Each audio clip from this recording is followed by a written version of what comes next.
Hola, ¿qué tal? Buenos días, amigos. Pues nos encontramos aquí con un gran amigo, el maestro José Alberto Sánchez Ortiz, quien acaba de regresar de Holanda, bueno, acaba relativamente de regresar de Holanda, de realizar sus estudios de maestría en composición. Ya nos dará ahorita más detalles, vamos a platicar con él sobre muchas cosas, entre ellas, bueno, sobre esta experiencia que tuvo él en Holanda.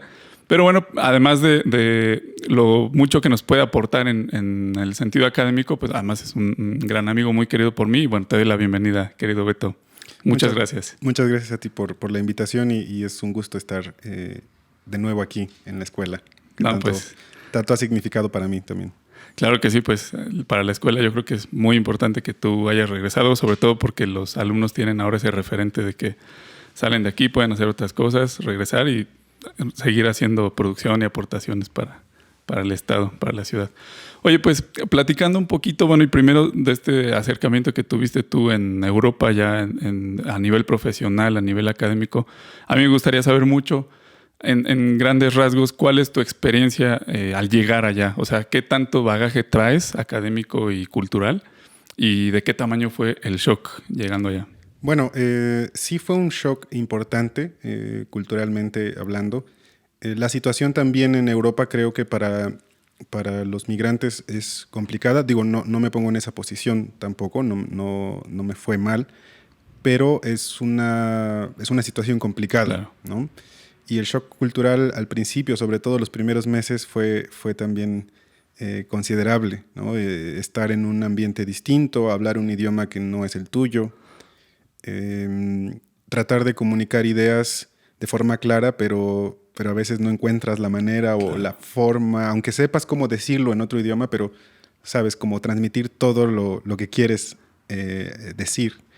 Por supuesto. En tu idioma natal, perdón que te interrumpa, pero tienes ya ciertas muletillas, ciertas cosas que te ayudan a expresarte súper rápido, ¿no? Y además está esta asociación de las palabras con tus gestos, Ujú. súper trabajada, súper acostumbrada, y en otro idioma pues tienes que estar ahora redescubriéndote en ese sentido, ¿no? Sí, no, justamente el pensamiento de alguna Exacto. forma también se cambia, ¿no? Al estar hablando en otro idioma, tu forma de pensar, ¿no? Al principio era muy cansado, por ejemplo, pensar primero en español y luego encontrar la manera de decirlo en inglés hasta que Se dio el mejor clic se dio para... clic para ya hacerlo en automático. Creo que ese fue el shock más fuerte, la parte del idioma.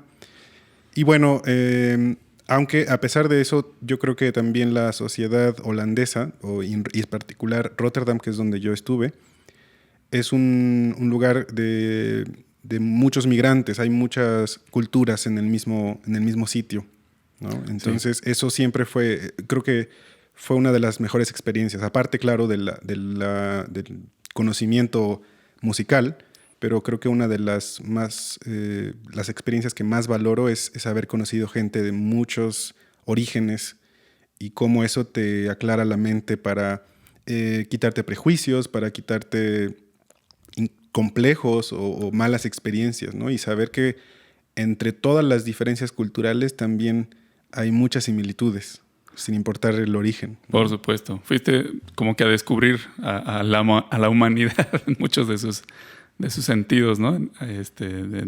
Tanto en idiomas como en costumbres, como en muchas otras expresiones a lo mejor. Pero bueno, no sé si la parte de la música específicamente que tú fuiste a estudiar allá, pues te permitió facilitar un poquito ese contacto. Porque bueno, pensando en un migrante que va en otro contexto, a Estados Unidos, a algún otro país a trabajar, y que muchas veces a lo mejor sí lleva un oficio trabajado, pero pues llega dispuesto a trabajar en lo que le den, en lo que sea.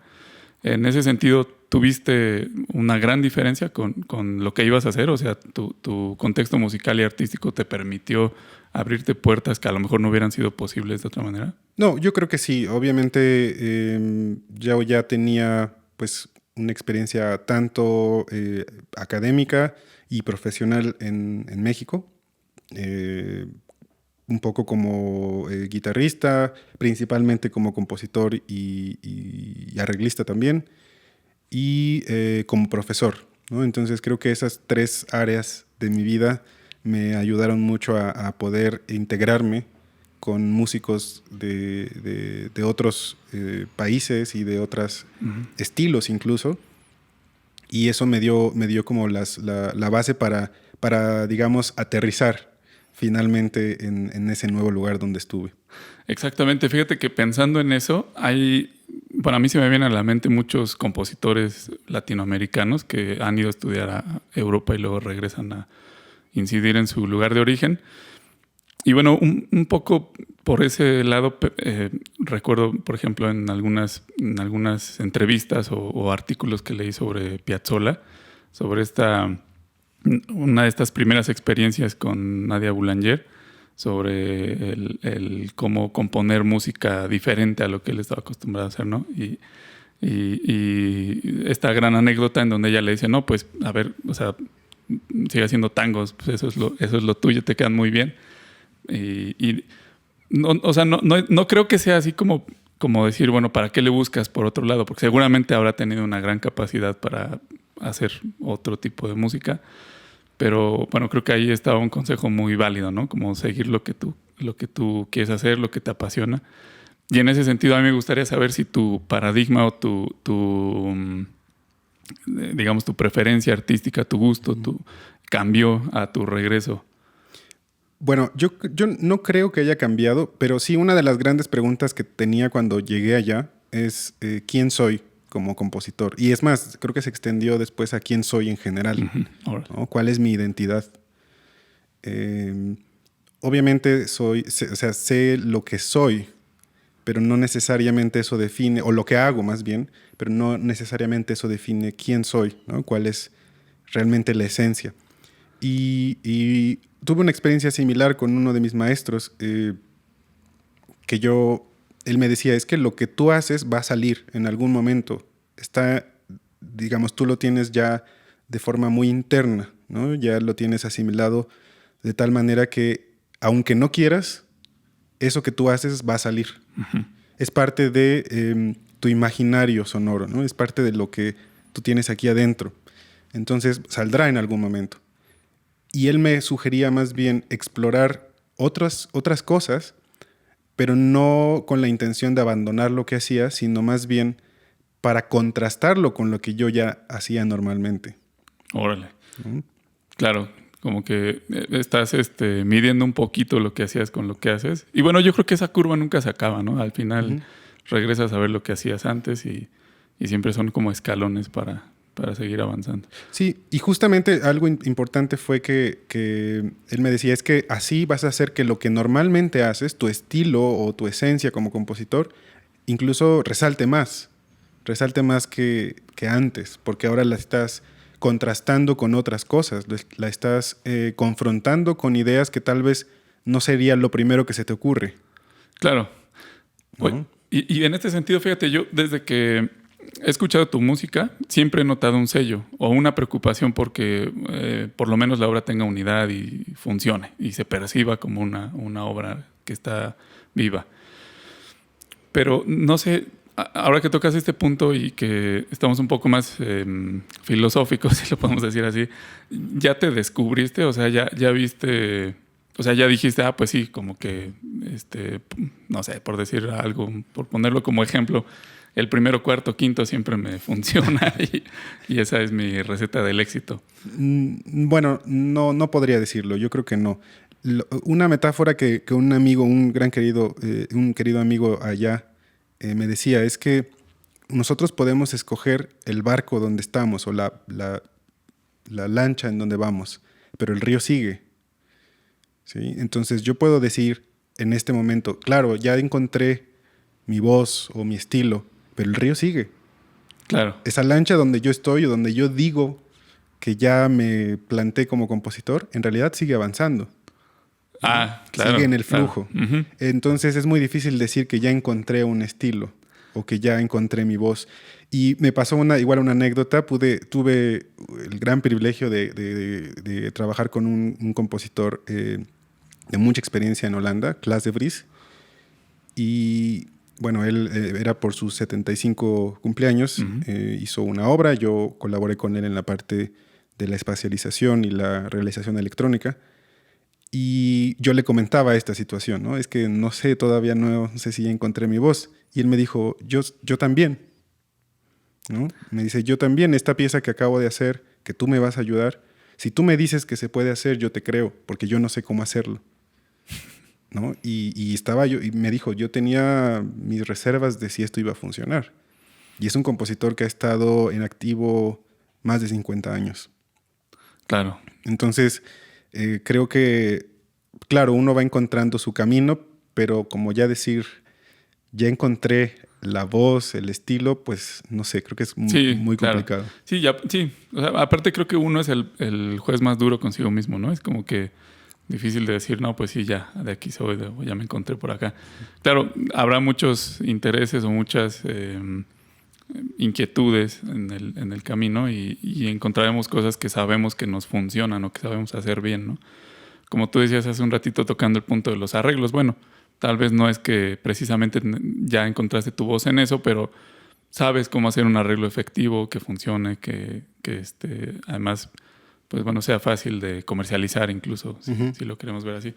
Y fíjate que desde esta perspectiva, te decía un poco más filosófica el compositor, pues precisamente pensaba en cuando, bueno, como que estas fases de la historia en donde se ha replanteado un poquito qué significa el arte y para qué sirve, o quién debería de hacerlo, quién no, todas estas incógnitas.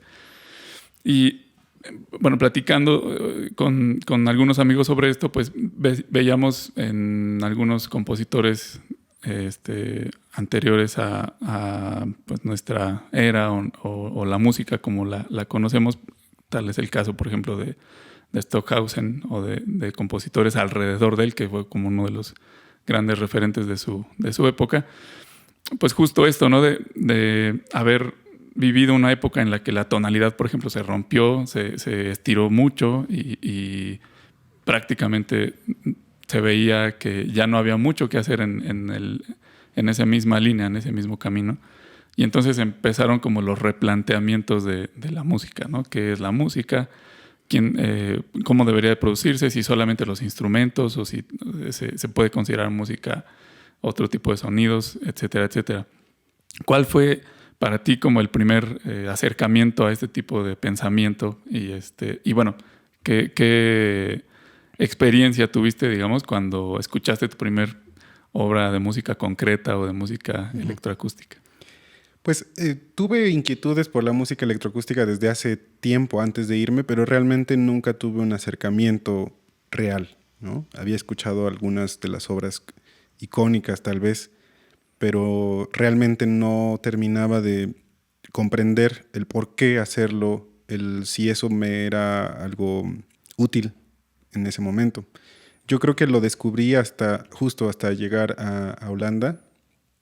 Tuve un muy buen maestro de música electroacústica y hasta ese momento fue cuando realmente entendí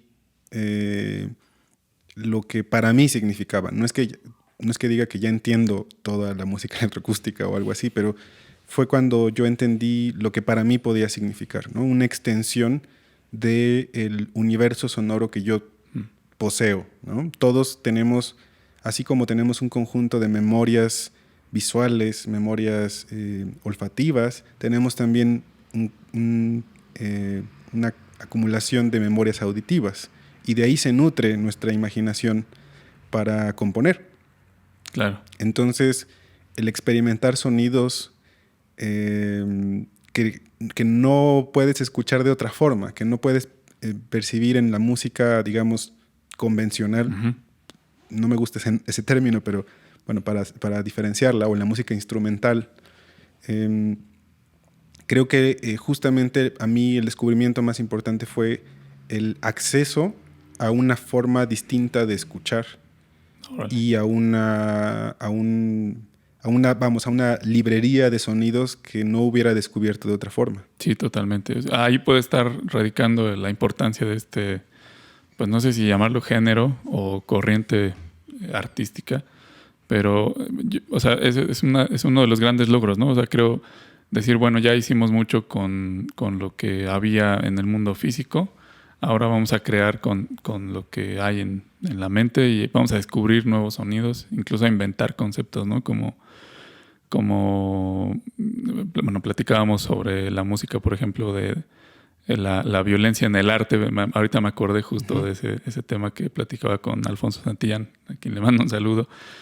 Y veíamos eso, esa como reconceptualización de lo que es la percepción del arte, la creación del arte. Y en ese sentido, fíjate que una de las grandes cosas que a mí me llamaba la atención, regresando a Stockhausen, era esta serie de preguntas que en una entrevista vi que le comentaba el entrevistador, solía hacerse antes de componer algo, ¿no? Como necesita ver un público, necesita ver ejecutantes, necesita terminar la música, necesita el público ver a los ejecutantes. ¿Qué pasaría si no sucede alguna de esas cosas, no?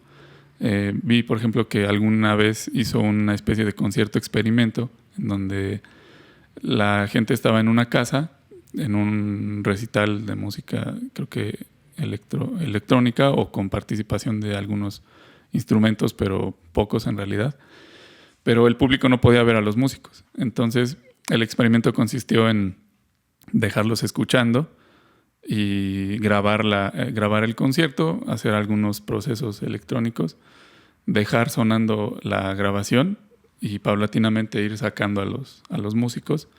Y al final dejaron al público solo, ya no había nadie en la casa. El público al final se dio cuenta que ya no había ni música, ¿no? Ujú. Ese fue uno de los grandes experimentos. ¿Tú habías escuchado algo de esto?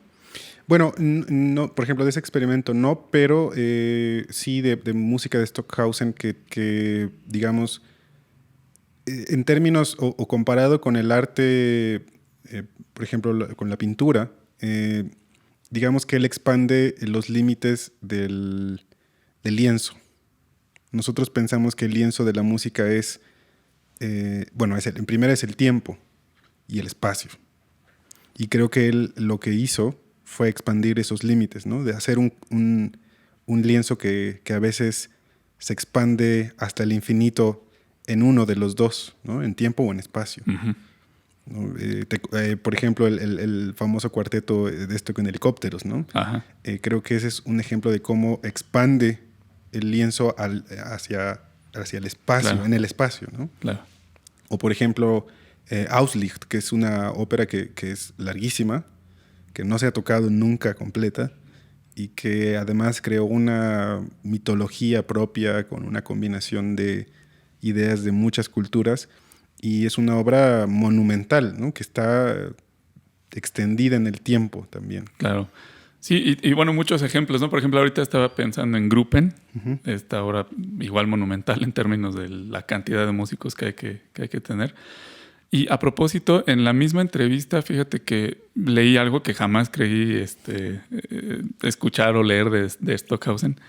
Y bueno, parece que la entrevista es o la plática es alrededor de Stockhausen, pero bueno, creo que es un tema muy interesante. Y algo que me llamó la atención es que le preguntan a él, bueno, ¿cuál es tu porqué de hacer música de este tipo o de correr por esta línea, ¿no? Y de verdad yo no me esperé esa respuesta y decía, bueno, yo siempre he pensado que yo no soy de este mundo y que vine a ayudar a la raza humana a elevar su pensamiento, su posición como seres en el universo. Y es una respuesta seria, o sea, no Sí. no era una broma, ¿no? Y bueno, se podrán discutir un montón de cosas alrededor, pero él creía en eso y él no dejó de trabajar, digamos, pensando en ese sentido. Claro, no sé si después haya cambiado su pensamiento, no sé. Pero vaya, tuvo ese momento por lo menos de platicar sobre eso. Y me hace pensar mucho en que a lo mejor de él ya sabemos, pero obviamente en tiempos de otros compositores, que podemos mencionar muchos, pues no, a lo mejor no hubo tanto tiempo o tantos recursos para encapsular o preservar sus pensamientos, pero posiblemente igual sucedía, ¿no? No sé, quiero pensar, por ejemplo, remitiéndonos, por ejemplo, a Haydn, a Buxtehude, a cualquiera de los que tú menciones, seguramente sí reflexionaron en qué sentía el público cuando escuchaba, en qué tenía más sentido, si el sonido en sí mismo, si lo que producían el público, si había más formas de producir sonido, de producir arte, etcétera, etcétera, etcétera. Pero me llama mucho la atención que ahora que bueno, ya es posible preservarlo, tanto que actualmente tenemos ya una gran cantidad de información que incluso a veces hasta es excesiva y podría rondar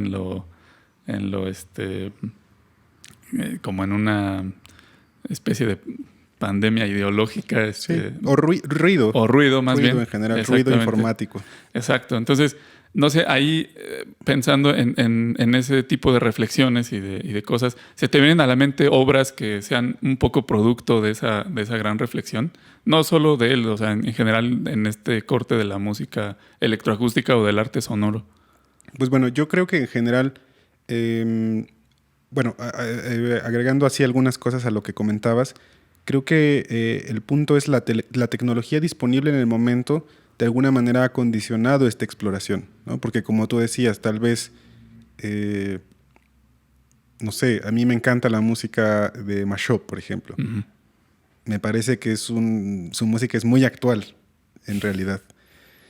Pero estoy seguro que él hacía ese tipo de música por el lugar donde estaba, por la acústica donde se tocaba o donde se cantaba. Y estaba, digamos, limitado a la tecnología de su época. Uh-huh. Entonces creo que esta exploración siempre va a estar ligada de alguna forma a la tecnología disponible en el momento. Sí, por supuesto. Y hablando, por ejemplo, de obras, yo diría, bueno, desde los primeros experimentos de Pierre Schaeffer, cuando empezó a tener la posibilidad de grabar sonidos uh-huh. y editarlos, creo que se empezó a ampliar esto, ¿no? Como a decir, bueno, ¿qué otras cosas puedo hacer? Y se dieron cuenta que el micrófono es un instrumento, ¿no? Es una especie de microscopio donde podemos hacer acercamientos al sonido que de otra manera no tendríamos, ¿no? Y justamente ahí yo, como parte de las cosas que ahora me están interesando, estoy como reflexionando mucho de las cosas que tienen el potencial de ser audibles, pero no lo son. Órale. ¿No? Y muchas veces para eso necesitamos el micrófono. El micrófono es esa lupa que nos permite acceder a lo que no es, a lo que tiene el potencial de ser sonoro, pero todavía no es audible, ¿no? Y yo creo que esa fue una exploración que comenzó con las primeras grabaciones en cinta, ¿no? Uh-huh. Bueno, la percepción que uno tiene de las cosas con lo que uno dispone, digo, hablando de la vista, el oído, todo eso, pues es distinta y claro, la perspectiva siempre cambia tu percepción, ¿no? Por ejemplo, estás en el centro de Pachuca, ves un cerro, un monte, y es parte de tu paisaje, pero estás en el monte y ahora tienes la posibilidad de ver las hormigas, la tierra, el pasto y o sea, como bien dices, redescubres un mundo que tal vez estaba un poco lejos de tu alcance.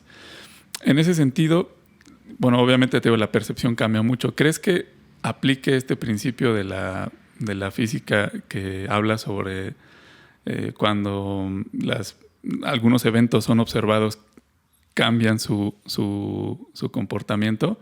¿O crees que no? O sea, para ponerlo de una forma más clara, ¿crees que uno incida en eso que a lo mejor de pronto de lejos se ve de una forma y de cerca se ve de otra? Yo creo que sí, la mera observación puede incidir, ¿no?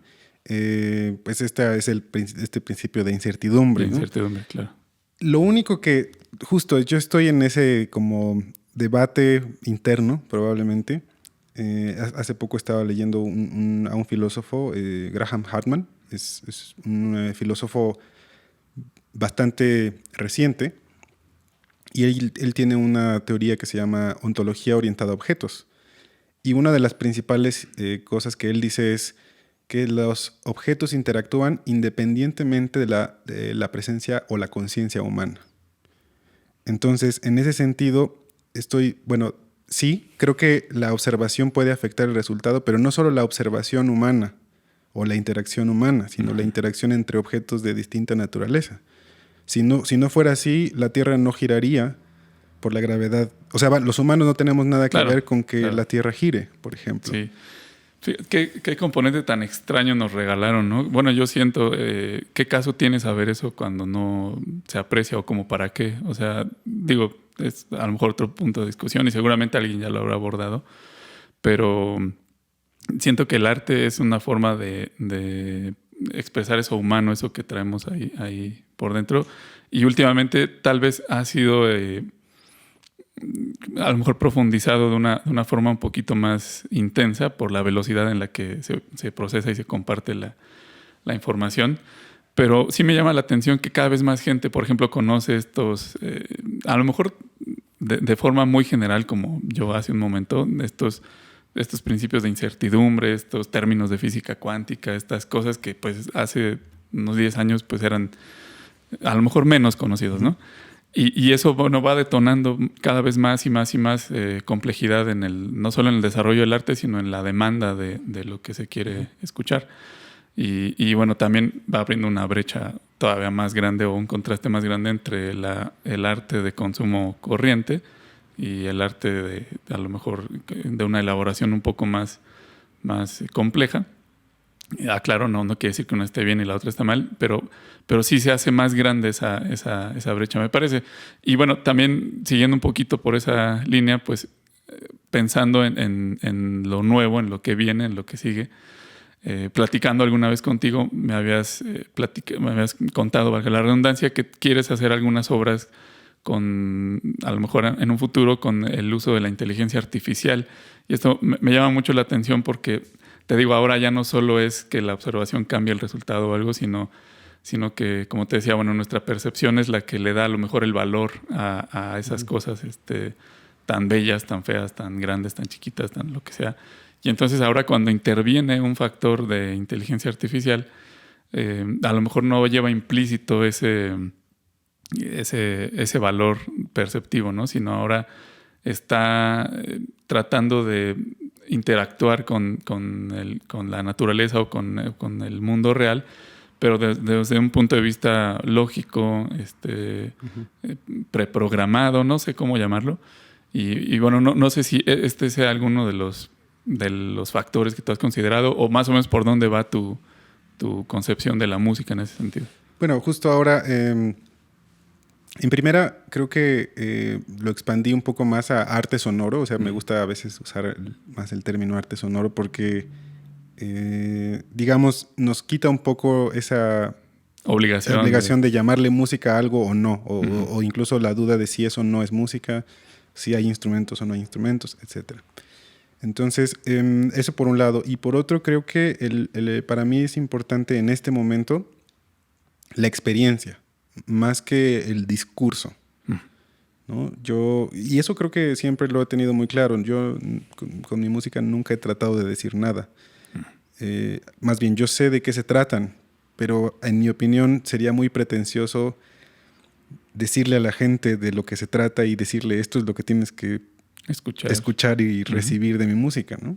Recibe lo que quieras. Si te quedas con algo, yo estoy feliz. Si no, está bien, ¿no? Claro. Entonces me importa más en este momento la experiencia, ¿no? La experiencia de la obra como objeto, ¿no? O sea, como un objeto hablando de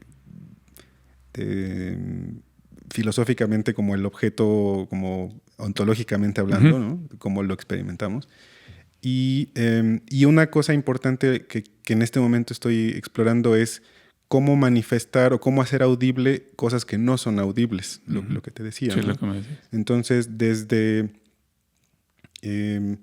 por ejemplo, aspectos de información, o sea, sonificación de datos, ¿no? Cómo se escucharía la temperatura de Pachuca a lo largo del día, por ejemplo, ¿no? Estamos cambiando de medio, estamos diciendo, bueno, la temperatura la sentimos en el cuerpo, ahora ¿cómo la podríamos sentir auditivamente? ¿No? ¿Y tiene algún sentido de correspondencia científico o es una interpretación de...? Es una interpretación, claro, Okay. es un digamos, se mapea una cosa con otra. Pero justamente aquí es donde quiero que intervenga la parte de inteligencia artificial y tal vez machine learning, ¿no? El entrenamiento de máquinas. Órale. Porque ahí, digamos, no va a ser o no quiero hacer solo una correspondencia, digamos, literal o lineal, ¿no? Ujú. Quiero que más bien, en este caso, un programa o un dispositivo electrónico pueda interpretar y aprender de esos datos y reaccionar a ellos, más que solo traducirlos, ¿no? Con algún criterio. Órale, pues interesante porque implica un poco la toma de decisiones de ese ente de inteligencia artificial. Sí, y de alguna manera por eso es que a mí me importa y ya también eso me pone en una posición, o yo quiero ponerme en una posición más como de diseñador de la experiencia que quiero como resultado, más que de compositor. Órale. ¿No? Y de verdad me quita un peso de encima, ¿no? Para mí a veces la responsabilidad o incluso el ego a veces de los compositores creo que estorba un poco, ¿no? Y creo que liberarse un poco de eso, de ser partícipe solo como cualquier otra persona que está en el mismo lugar. Claro. O en la misma situación, Uh-huh. ¿no? Entonces eso de verdad me libera mucho, ¿no? Me causa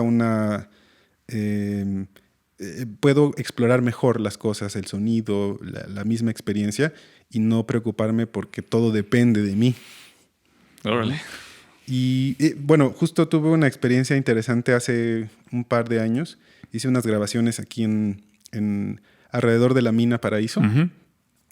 Entonces, bueno, caminé hacia donde estaba la entrada de un túnel a una mina y estaba haciendo un experimento con una técnica de feedback, ¿no? De retroalimentación. Yo grabé el ambiente y luego esa grabación la proyecté y luego grabé el rebote.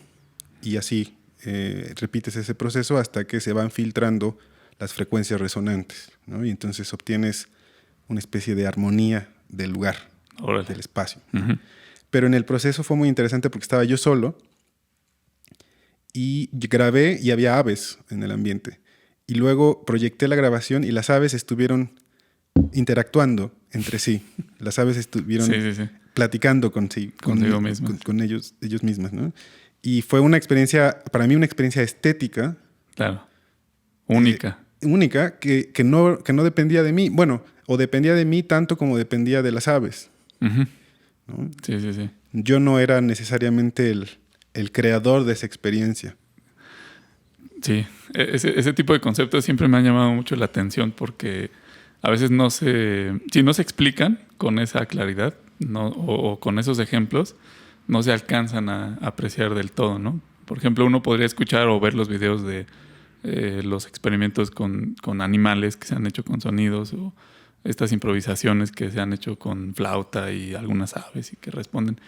Pero pues es algo que pasó en ese momento y que, bueno, verlo a lo mejor con ver una grabación pues, puede ser interesante, pero como experiencia artística, pues a lo mejor es el momento en el que estás, ¿no? Y bueno, me imagino que para ti en ese momento fue además un poco sorpresivo, tal vez no era lo que buscabas y te llevaste una grata sorpresa. Y pensando un poco en eso, no sé, bueno, yo quisiera saber si en algún momento has considerado hacer parte de pues como de tus recursos artísticos, la implementación de algún recurso extra sonoro o extra musical, como el uso de visuales, el uso de alguna experiencia. Por ejemplo, ahorita me decías de la temperatura. Entiendo que fue un ejemplo que quisiste poner, pero es una experiencia multisensorial. O sea, el público, dependiendo de lo que esté sintiendo en ese momento, calor, frío, lo que sea, va a ir escuchando, según entendí, algunas cosas. Y más o menos por ahí va la cosa. ¿Has pensado en más obras de este tipo o no? Sí, bueno, en primera yo creo que me interesan algunas cosas que podría definir. Bueno, la interactividad con la audiencia. O sea, sí quiero que estas obras, yo les llamaría también más instalaciones, sean interactivas, ¿no? Que haya mucha claridad en que las acciones, el comportamiento de quien esté en ese lugar afectará o influirá en el resultado. Dos, que es la inmersión, ¿no? Que sea una experiencia inmersiva que en ese sentido sí quiero que sea multisensorial, ¿no? Visuales, sonido. En algún momento me gustaría explorar olor. Y bueno, la temperatura que pues a veces se puede controlar también. Sí. Y otra es que de alguna manera se quite esa barrera entre, entre audiencia, compositor e intérpretes, ¿no? Y que de alguna manera la audiencia puede ser activamente creadores del resultado o intérpretes a partir de algunos estímulos, ¿no? Y cómo ese cambio de rol puede, como dije, modificar la experiencia. No tanto el crear necesariamente una narrativa o una historia. Creo que las narrativas las creamos todos los seres humanos, ¿no? Y con cualquier cosa. De hecho, hay un concepto que estaba leyendo hace poco de las micronarrativas, ¿no? Está muy asociado con el uso de, por ejemplo, los sonidos o notificaciones en los celulares. Como un sonido en particular te crea en automático una microhistoria. Claro. ¿No? O cuando arrastras al basurero un archivo en tu computadora y que suena el papelito apretándose, eso crea en automático una historia, aunque sea muy pequeña. Sí. ¿No? Entonces creo que el sonido en general crea una narrativa, independientemente de la intención del autor. Sí. ¿No? Entonces yo lo que quiero es crear esa experiencia.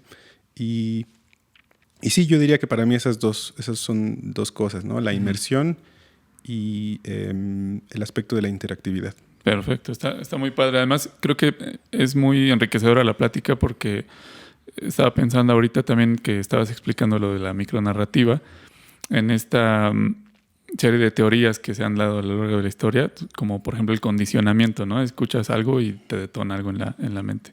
Y que posiblemente no ha pasado de ser, o no ha dejado de ser vigente porque en muchos casos aplica, y en la música más, ¿no? Yo creo que el estudio de la técnica, por ejemplo, tiene que tener un cierto grado de condicionamiento. Hay que estar sobre las escalas, sobre las figuras que son muy típicas, sobre muchas cosas que a la larga van a ayudarte a que el leer una partitura, pues tus manos respondan casi solas. Pero también tiene que ver con la parte esta de lo cognitivo, ¿no? De que no solo se trata del condicionamiento, sino de que hay un proceso ahí detrás. Y luego, por último, la otra parte, que es la parte de la interpretación o lo que uno trae ya en la personalidad, pues sí, en esos rasgos humanos que no solo hacen que haya un proceso cognitivo, sino que además hay una pequeña interpretación y que para mí esas micronarrativas pues cobran mucho sentido como que en ese orden. Y bueno, siendo parte de no solo un público, sino como está de moda ahora decir un seguidor, pues creo que se agradece que alguien se detenga a reflexionar en eso y que no solo se detenga, sino que además pues su obra sea un poquito detonada gracias a esas reflexiones, porque deja muy en claro que la composición no es necesariamente una pieza o el resultado de una serie de técnicas que están probadas y que van a funcionar, que, repito, pues no quiere decir que esté mal. Obviamente habrá cosas para las cuales se deba de componer de esa manera, pero hablando de un arte independiente, de un arte que está buscando cómo conectarse con su entorno, con su actualidad, pues creo que es importante mencionar que no solo está sucediendo, sino que está sucediendo más cerca de lo que pensamos, ¿no? Y en este caso, aquí en Pachuca, aquí en Hidalgo, hay quien está reflexionando en ese sentido. Y bueno, o sea, sé que tú estás huyendo un poco de esa parte, ¿no? De la carga, del peso de la composición, pero creo que es importante saberlo. O sea, creo que un alumno, una persona que está interesada en el arte, en la música, pues debe de saber que se está reflexionando aquí en ese sentido. Y ahora me queda mucho más claro que tenemos mucha labor que hacer en cuanto a la divulgación de este tipo de reflexiones, de este tipo de obras.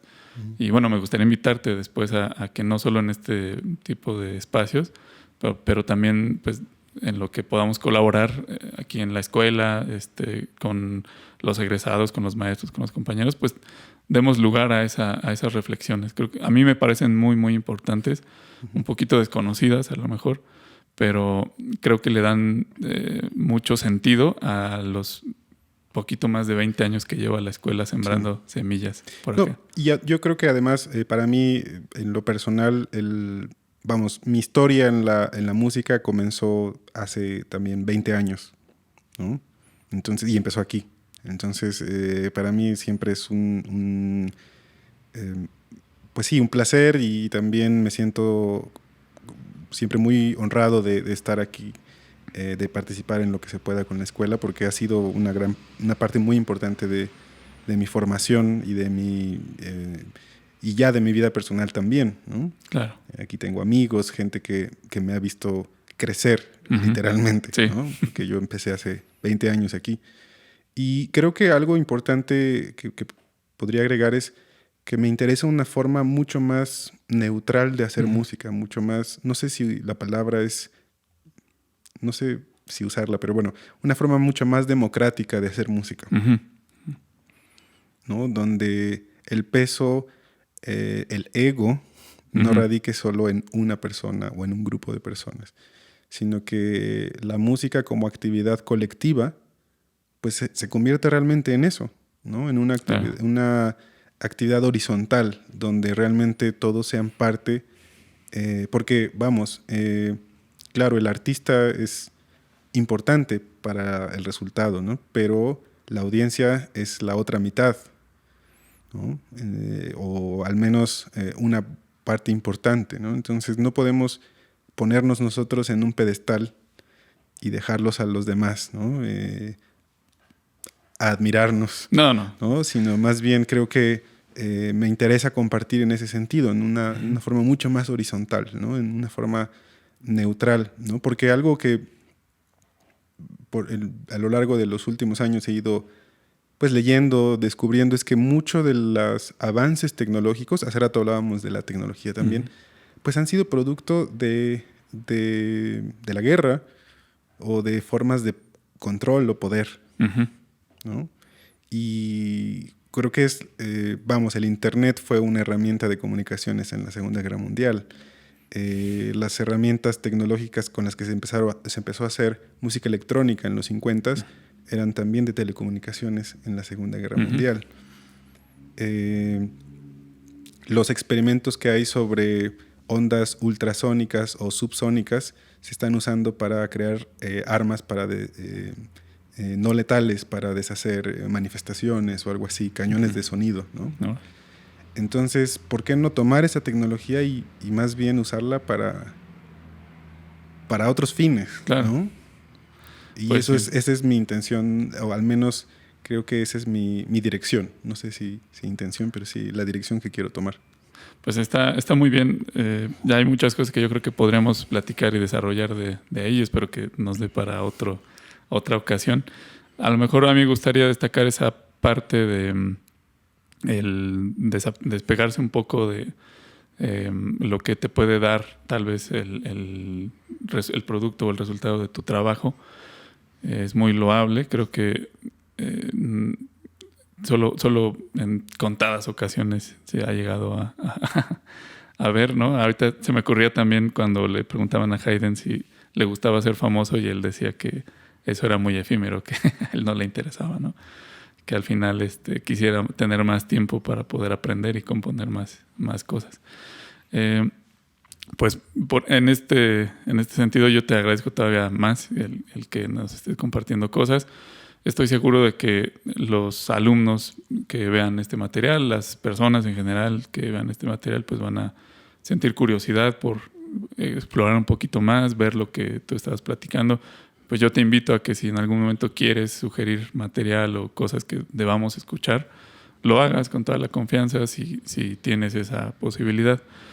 Y también a que pues juntos vayamos y sigamos construyendo una escuela a la que ambos creo que le tenemos mucho cariño, y por la que ambos hemos tenido a lo mejor caminos un poco distintos, pero que sin duda nos ha ayudado a que pues de alguna u otra forma crezcamos cada uno y valoremos también, como bien decías, todo el gran recurso que hay aquí, que pues para mí es la gente, ¿no? Los profesores que nos formaron, los compañeros que tuvimos, los compañeros que ahora están aquí, no solo en la parte académica y la comunidad estudiantil, sino también en la parte administrativa, que es algo que yo estoy descubriendo de una forma más profunda desde el trabajo que ahorita estoy haciendo y que sí me dejó muchísima conciencia de qué tanto tiene que suceder para que esto de lo que estamos hablando pueda darse en un espacio hecho para eso, ¿no? Creo que es muy importante. O sea, creo que es muy, muy importante porque hay mucho trabajo de gestión, de administración, hasta de negociación, de hacer entender cómo este trabajo que se hace en el arte no es palpable, pero es significativo, pero además incide en la sociedad y ayuda a que construyamos cosas más legítimas, más perdurables. Y creo que para mí es muy importante que tengamos este tipo de conversaciones y ojalá más adelante no solo sean entre nosotros dos, sino, te digo, podamos tener algo interesante y estarnos aventando la pelotita de administración a academia, a estudiantes y así, y bueno, desarrollar más reflexiones en este sentido. Pero te agradezco mucho, Beto, y bienvenido a Pachuca. Pues, muchas gracias por la invitación. Y solo quisiera agregar algo, y no es tanto desde el lado del artista, sino de la comunidad de la escuela, ¿no? Creo que hay un artículo, un ensayo más bien de José Ortega y Gasset, donde habla o dice que el arte es la única forma de acceder a la esencia de las cosas, ¿no? Entonces, esa es la función del arte, ¿no? Esa es la función principal del arte, ¿no? Y por eso es que es importante y por eso es que nos corresponde a esta comunidad, construir esta comunidad y fortalecerla y darle espacio a quien quiera acceder a la esencia de las cosas a través de nuestra música y de lo que hace cada uno de los integrantes de la comunidad de la M. Totalmente. Muchísimas gracias, Beto. Y no solo eso, sino yo agregaría también la responsabilidad que tenemos de tratar de hacerlo muy, muy bien para que, obviamente, pues, la esencia de las cosas tenga una percepción lo más certera, lo más clara posible. Muchísimas gracias, Beto. Y creo que nos compartiste cosas que nos dan mucha luz y creo que eso significa mucho en muchos sentidos. Como te decía, espero que no sea la última vez. Bienvenido otra vez a Pachuca, Hidalgo, a la M, que es tu casa. Y bueno, creo que por aquí vamos a dejarla por hoy. Espero que nos estemos viendo más adelante. Muchas gracias. Muchas gracias.